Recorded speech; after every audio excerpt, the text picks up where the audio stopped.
পুরীতে প্রথম দিন হোটেলে চেকিং করার পরে আমরা চলে গেলাম একেবারে সমুদ্রের পাড়ে।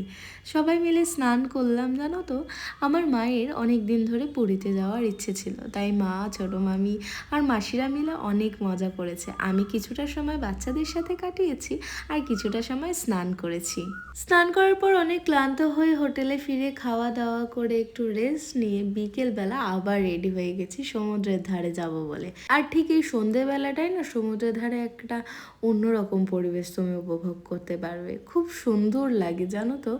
বেশ কিছুক্ষণ পরিবেশ উপভোগ করার পরে আমি, দুঙ্কিয়া আর মা মিলে শুরু করলাম খাওয়া দাওয়া পর্ব। সমুদ্রের ধারে এসে আর মাছ ভাজা খাবো না তা তো হয় না।